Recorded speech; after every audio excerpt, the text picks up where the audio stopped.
चलिए साथियों, हम आपको पढ़ा रहे हैं विज्ञान अपने यूट्यूब चैनल पर नेस्टर 2.0 पर और फेसबुक आईडी सौरभ निषाद जाफरगंज पर। तो ध्यान देंगे, ये वीडियो जो हम पढ़ा रहे हैं आप लोगों के लिए, अगर आप किसी बोर्ड की तैयारी करें उसके लिए भी इम्पोर्टेंट है। यदि आप रेलवे या कंपटीशन एग्जाम की तैयारी करें तो उसके लिए भी महत्वपूर्ण है। ठीक है, ध्यान देंगे। यहाँ पे विद्युत धारा के बारे में आज से पॉइंट क्लियर करना चाहेंगे। सबसे पहले बात कहते हैं, सर विद्युत धारा होता क्या? आप सभी लोग विद्युत देखते होंगे तो आप सबको एहसास होता होगा कि विद्युत धारा क्या है। वास्तव में विद्युत धारा उत्पन्न क्यों हुआ, विद्युत धारा उत्पन्न होने के क्या कारण है, ठीक है, विद्युत धारा को कहा क्या जाता है। अभी इन सभी चर्चाओं को जानने से पहले एकदम सबसे पहले 0 पॉइंट को समझते हैं। सबसे पहला पॉइंट हम लोग सीखेंगे, आवेश के बारे में सीखेंगे। ठीक है, कारण क्या है कि हम आवेश क्यों सीखें? हमें तो विद्युत धारा सीखना था। जब तक आप आवेश को नहीं सीखेंगे तब तक विद्युत धारा सीखा ही नहीं जा सकता। पॉइंट ध्यान देंगे, आवेश होता क्या है। आवेश का मतलब क्या होता है, आप जानते हैं I बराबर Q/T होता है।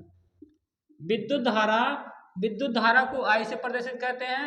I बराबर Q/T होता है। Q का मतलब आवेश, T का मतलब क्या होता है, समय होता है।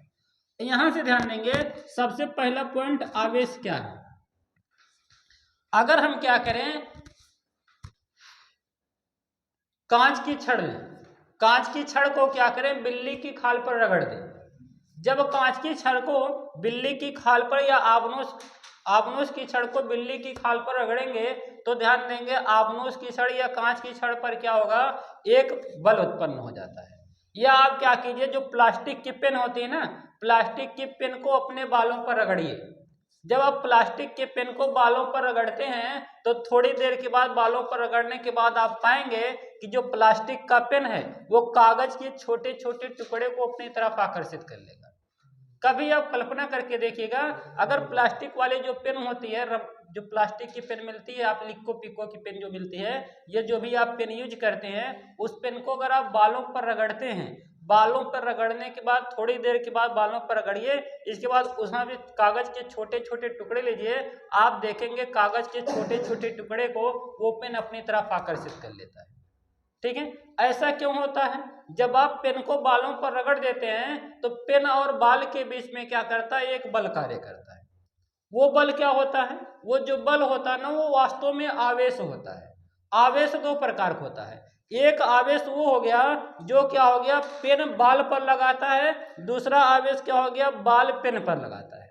तो आवेश 2 प्रकार का होता है, एक धनात्मक आवेश होगा और एक ऋणात्मक आवेश होगा। धनात्मक आवेश और ऋणात्मक आवेश। अब यहाँ पे पॉइंट की बात करते हैं तो आवेश 2 प्रकार का हो गया, धनात्मक आवेश और ऋणात्मक आवेश।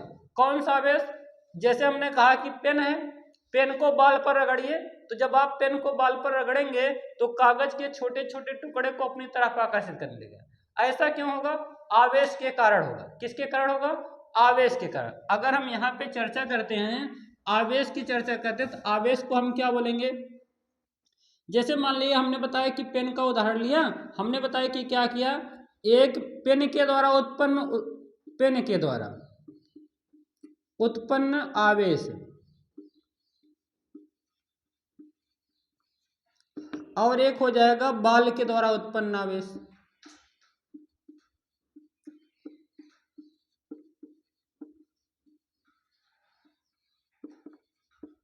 ये 2 प्रकार के आवेश होंगे। ठीक है, अब पॉइंट समझिए, ये जो आवेश होगा एक धनात्मक आवेश होगा और एक क्या होगा, ऋणात्मक आवेश होगा। अब यहाँ पर आवेश की बात ध्यान देंगे, परमाणु की बात करते हैं। परमाणु, अगर कोई परमाणु है, आप सभी को पता है परमाणु का अपना एक नाभिक होता है, सेंटर होता है, न्यूक्लियस होता है। प्रत्येक परमाणु को अपना एक न्यूक्लियस होता है। उस न्यूक्लियस में कौन पाया जाता है, प्रोटॉन प्लस न्यूट्रॉन पाया जाता है। क्या पाया जाता है? Proton plus neutron. तो ध्यान देंगे, प्रोटॉन और न्यूट्रॉन होता है, इसी प्रोटॉन प्लस न्यूट्रॉन के योग को नाभिक कहा जाता है। और इसी नाभिक के चारों तरफ क्या होते हैं, इलेक्ट्रॉन गति करते हैं। इलेक्ट्रॉन क्या करते हैं, गति करते हैं। क्यों? क्योंकि जो इलेक्ट्रॉन होते हैं, इलेक्ट्रॉन ऋणात्मक होते हैं। इलेक्ट्रॉन कैसे होते हैं, इलेक्ट्रॉन पर ऋणात्मक आवेश होता है और प्रोटॉन पर धनात्मक आवेश होता है, न्यूट्रॉन पर कोई आवेश नहीं होता है। आप सभी को ये सब पॉइंट पता होगा। प्रोटॉन पर धनात्मक आवेश, इलेक्ट्रॉन पर ऋणात्मक आवेश और न्यूट्रॉन पर कोई आवेश नहीं होता। ये पॉइंट क्लियर है, कोई डाउट नहीं है। अब यहाँ से जो आपके एग्जाम में प्रश्न पूछा जाता है, सीधा अपने प्रश्न पर आते हैं। आप लोग जान लेंगे, यहाँ से हम लोग जानेंगे Q बराबर NE जानेंगे। Q बराबर क्या जानेंगे? Q बराबर NE। यहाँ से पहले टाइप का सवाल आ जाता है। जो विद्यार्थी क्या करेंगे, रेलवे के एग्जाम देंगे, यहाँ से पहला प्रश्न हो जाएगा Q बराबर NE से। Q का मतलब क्या होता है? Q का मतलब आवेश होता है। Q का मतलब आवेश होता है। N बराबर होता है इलेक्ट्रॉन की संख्या, इलेक्ट्रॉन की संख्या। और E बराबर इलेक्ट्रॉन का आवेश होता है, इलेक्ट्रॉन का आवेश।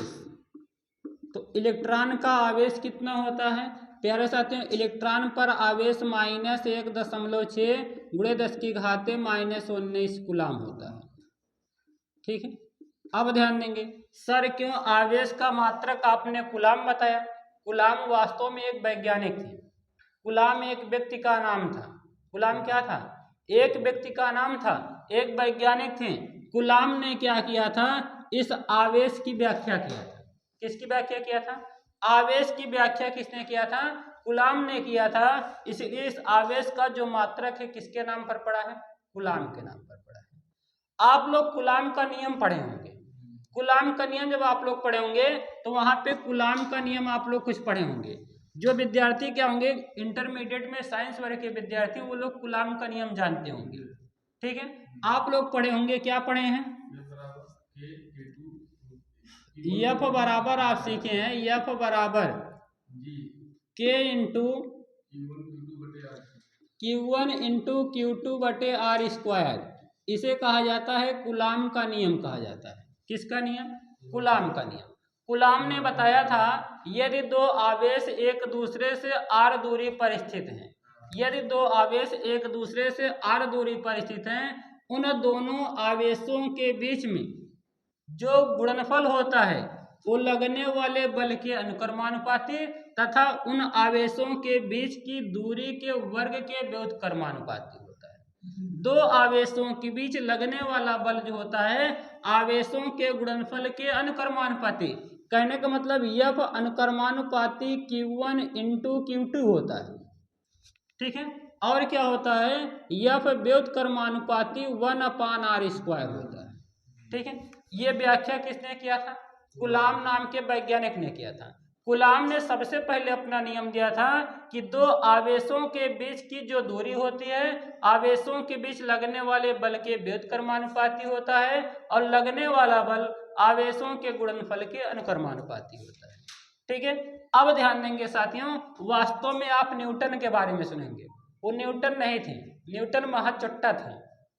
समझो, हकीकत बात है। ठीक है, न्यूटन ने अपनी एक व्याख्या दिया था जिसको हम गुरुत्वाकर्षण की व्याख्या कहते हैं। कौन सी व्याख्या कहते हैं? गुरुत्वाकर्षण की व्याख्या कहते हैं। अगर आप गुरुत्वाकर्षण बल के बारे में हमने आपको पढ़ाया भी था। गुरुत्वाकर्षण बल में हमने बताया था F बराबर होता है G into M1 into M2 होता है और बटे R² होता है। बताइए, इन्होंने क्या किया? जहां पे Q1 इंटू Q2 है उसी को M1 इंटू M2 कर दिया। ठीक है, और क्या कर दिया? R² को R² ही रहने दिया। अब अगर आपसे कह दे गुरुत्वाकर्षण बल किसे कहते हैं, तो आप यहां से बताते हैं न्यूटन के अनुसार। न्यूटन ने इसकी एकदम टू कॉपी किया था। ठीक है, इसी का कॉपी किया। सबसे पहले इन्होंने अपनी व्याख्या दिया था, इसके बाद इनकी कॉपी को यहाँ पे सेट कर दिया गया न्यूटन के द्वारा। अरे भाई, एकदम ऐसे चुट्टा नहीं थे, पढ़े लिखे विद्वान थे, विद्वान वाले चुट्टा। आप भी हमारी तरफ से, जो विद्वान होता है ना, वो विद्वान क्या होता है? विद्वान चीजों में क्या करता है? नई नई खोजें करता है। ठीक है, तो जब अगर इसे मान लेते किसी का नाम हो गया तो उसमें सोचेगा अरे भाई इनका नाम हो गया तो हम भी इसमें से कुछ खोजते हैं। ठीक है, और पैसा चुराने वाला चुट्टा मत समझना। ठीक है, नहीं तो पैसा चुरा लिया था। अब ध्यान समझिए, यहाँ से यहाँ पे क्या बताया गया? F बराबर G into M1 into M2 बटे R²। यहाँ से क्या है? अगर दो पिंड है, दो पिंड के बीच लगने वाला जो बल होता है, दो पिंड के बीच लगने वाला बल उन पिंडों के द्रव्यमान के गुणनफल के अनुक्रमानुपाती और पिंडों के बीच की दूरी के वर्ग के व्युत्क्रमानुपाती होता है।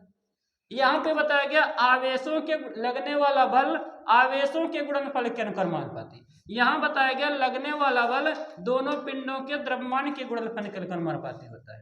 ठीक है, और बताया गया लगने वाला बल उन दोनों द्रव्यमान के बीच की दूरी के वर्ग के व्युत्क्रमानुपाती। यहाँ बताया गया लगने वाला जो बल होता है दोनों आवेशों के बीच की दूरी के वर्ग के व्युत्क्रमानुपाती। अच्छा साथियों, ये जो कैपिटल जी होता है ना, इसको सार्वत्रिक गुरुत्वाकर्षण नियतांक कहा जाता है। सार्वत्रिक गुरुत्वाकर्षण नियतांक, सार्वत्रिक गुरुत्वाकर्षण नियतांक। अब हम सार्वत्रिक गुरुत्वाकर्षण नियतांक की बात करते हैं, जिनको पता हो कमेंट बॉक्स में बताएं। सार्वत्रिक गुरुत्वाकर्षण नियतांक, सार्वत्रिक गुरुत्वाकर्षण नियतांक का मान कितना होता है? 6.67 गुणे 10⁻⁻11 न्यूटन मीटर स्क्वायर प्रति किलोग्राम स्क्वायर। ये होता है सार्वत्रिक गुरुत्वाकर्षण कैपिटल जी का मान होता है। वास्तव में क्या है, न्यूटन जो थे, न्यूटन कैपिटल जी का मान नहीं निकाल पाए थे। न्यूटन ने ये व्याख्या तो दे दिया, इसका कॉपी था, लेकिन ये जो m1 इंटू m2/r² है, यहाँ से ध्यान देंगे कैपिटल जी जो सार्वत्रिक गुरुत्वाकर्षण बल का नियतांक है उसकी व्याख्या नहीं कर पाए। अब अगर व्याख्या नहीं कर पाएंगे तो इनका जो मान रह जाएगा तो अधूरा रह जाएगा। एक व्यक्ति थे, उन्होंने सहायता की, क्या नाम था उनका, कोई बता सकता है? उनका नाम था जेम्स कैवेंडिश। क्या नाम था? James Cavendish. जेम्स कैवेंडिश ने बहुत गहराई से अध्ययन किया और जेम्स कैवेंडिश नाम के व्यक्ति थे, जेम्स कैवेंडिश, जेम्स कैवेंडिश। ठीक है, तो जेम्स कैवेंडिश ने क्या किया साथियों, ये जो कैपिटल जी है जिसको सार्वत्रिक गुरुत्वाकर्षण नियतांक कहा जाता है, इसका मान 6.67 गुणे 10⁻⁻11 न्यूटन मीटर स्क्वायर प्रति किलोग्राम स्क्वायर बताया। ठीक है, अगर आपसे कह दे कि सार्वत्रिक गुरुत्वाकर्षण नियतांक की खोज किसने की, तो न्यूटन पे टिक मत मारिएगा। अगर आप सार्वत्रिक गुरुत्वाकर्षण नियतांक की खोज न्यूटन पे टिक मार देंगे, बेशक वो न्यूटन का नियम है, सार्वत्रिक गुरुत्वाकर्षण का जो नियम है उसको न्यूटन ने दिया था, ये बात सही है, लेकिन जो है सार्वत्रिक गुरुत्वाकर्षण नियतांक कैपिटल जी की जो खोज है न्यूटन ने नहीं किया था। किसने किया था? किसने किया था भाई? जेम्स कैवेंडिश ने किया था। अच्छा सर, ये कहीं वो जेम्स कैवेंडिश तो नहीं है जिन्होंने किसकी खोज की थी?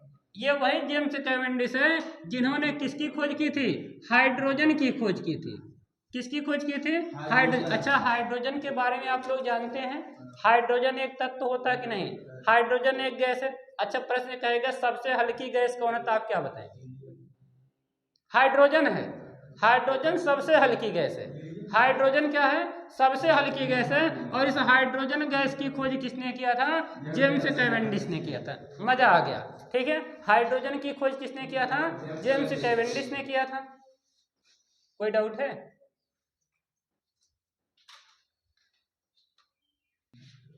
ठीक है साथियों, अच्छा इनका नाम शायद चेंज है, इनका नाम हेनरी कैवेंडिश था।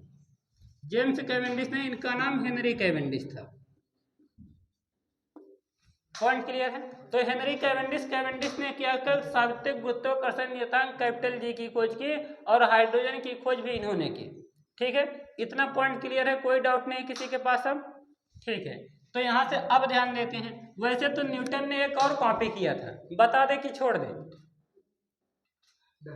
छोड़ देते हैं। ठीक, बता दें, ध्यान देंगे। अब हमने कहा कि भाई न्यूटन सबकी क्या कर लेते थे? कॉपी कर लेते थे, सबके नियमों की कॉपी करते थे। न्यूटन का जो पहला नियम है, न्यूटन के प्रथम नियम को गति संबंधी न्यूटन ने 3 नियम दिए थे, याद आया होगा। न्यूटन ने अपने गति संबंधी 3 नियम दिया। पहला नियम बताया था जिसे जड़त्व का नियम कहा जाता है। कौन सा नियम? जड़त्व का नियम। न्यूटन ने जड़त्व का नियम दिया था और जड़त्व का नियम न्यूटन का गति विषयक प्रथम नियम कहलाया था। ठीक है, वास्तव में न्यूटन का जो जड़त्व का नियम था वो गैलीलियो का नियम था। किसका नियम था? गैलीलियो ने, क्योंकि ध्यान देंगे जो जड़त्व की व्याख्या किया था वो गैलीलियो ने किया था। बाद में इन्होंने क्या किया, उन्हें गैलीलियो के नियम को पढ़ा, अध्ययन किया और गैलीलियो के नियम से अपना एक नया व्याख्या दे दी। गैलीलियो ने बताया था कि भाई क्या होता है, प्रत्येक वस्तुएं उस कारण का सदैव विरोध करती हैं जिस कारण से वो उत्पन्न होती है, तो उसको बताया गया जड़त्व। ठीक है, विरोधाभास। तो गैलीलियो ने बताया क्या होता है, प्रत्येक वस्तुएं क्या करती हैं, अपने स्थिति में परिवर्तन का विरोध करती हैं। जब वस्तुएं अपनी स्थिति में परिवर्तन का विरोध करती हैं तब उसको जड़त्व कहा जाता है। अब ध्यान देंगे, इन्होंने गैलीलियो के बातों को बहुत डीपली से अध्ययन किया और अपना एक नया नियम दे दिया, उन्हीं की कॉपी करके इन्होंने बताया कि अगर कोई वस्तु गतिशील है तो गतिशील अवस्था में रहेगी, और अगर कोई वस्तु विराम अवस्था में तो विराम अवस्था में रहेगी जब तक उस पर कोई बाह्य बल न लगाया जाए। ये सेम टू सेम उनका कॉपी था। उन्होंने बताया कि प्रत्येक वस्तु अपनी अवस्था परिवर्तन का विरोध करती है। अवस्था परिवर्तन का विरोध का मतलब, अगर कोई वस्तु गतिशील है तो गतिशील रहना चाहती है, यदि कोई वस्तु विराम अवस्था में रहना चाहती है। अब न्यूटन ने क्या किया, उन्होंने भी यही व्याख्या दे दिया, यदि कोई वस्तु गतिशील है तो गतिशील अवस्था में रहेगी, विराम अवस्था में तो विराम अवस्था में रहेगी, तब तक रहेगी जब तक उस पर कोई बाह्य बल नहीं लगाया जाता है। अब भाई ये तो पॉइंट सब लोग जानते थे, लेकिन उसको कोई व्याख्या नहीं कर पाया। अब न्यूटन महान है, इसलिए न्यूटन को बातों को सर्वश्रेष्ठ रख दिया गया और गैलीलियो की बातों को छिपा दिया गया। है ना मजेदार? ये फिजिक्स है। फिजिक्स में देखिए, जो वैज्ञानिक यहाँ भी पॉलिटिक्स चलती है, गजब की परंपरा है। ठीक है, अच्छा ध्यान देंगे। अब यहाँ पे हम आपको बताएंगे, जहाँ हमारे रेलवे के एग्जाम में पूछा जाता है सबसे महत्वपूर्ण टॉपिक। अगर हम महत्वपूर्ण टॉपिक की बात करते तो हमको याद रखना पड़ेगा Q बराबर, यानी इस फार्मूले को साथियों आप लोग याद रखेंगे। समझ रहे हैं कि नहीं? यहां से ध्यान देंगे, Q, ऐसे प्रश्न आता है, किसी परमाणु में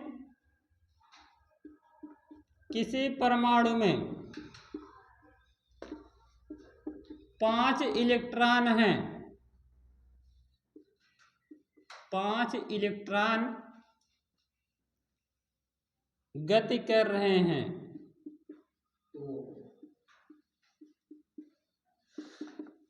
रहे हैं, तो प्रवाहित आवेश की गणना कीजिए। उत्पन्न आवेश की गणना।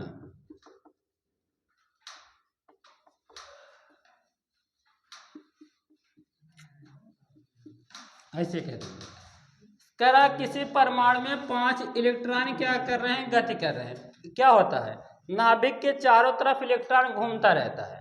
ठीक है, तो नाभिक के अगर चारों तरफ इलेक्ट्रॉन घूमता है तो n बराबर 5 लिखा है। इलेक्ट्रॉन की संख्या कितना दिया है, 5 दिया है।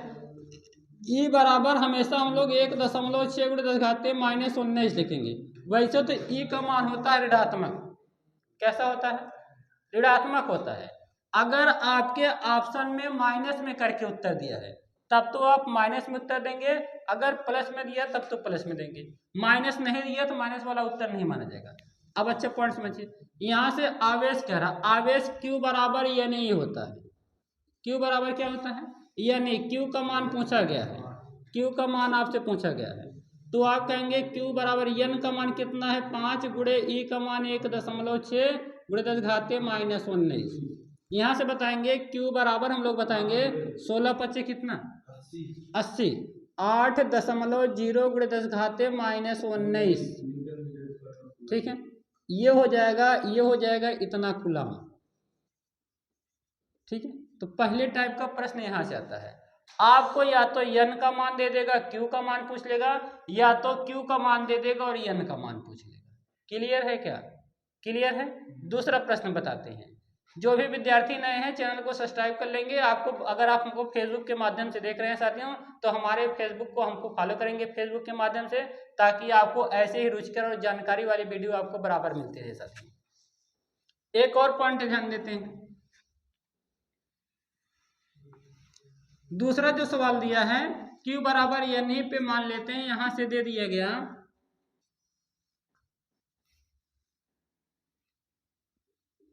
किसी परमाणु में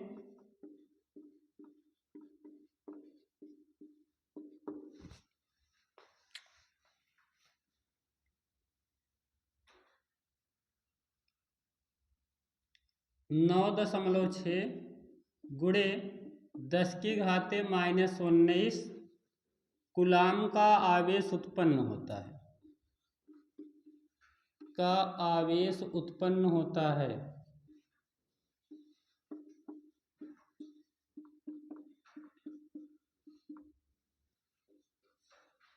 नाभिक के कक्षा के चारों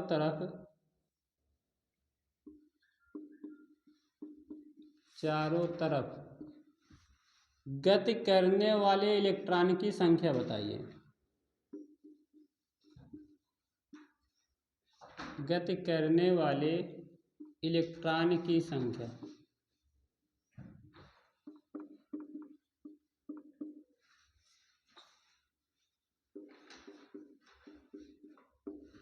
कितने इलेक्ट्रॉन होंगे बताइए।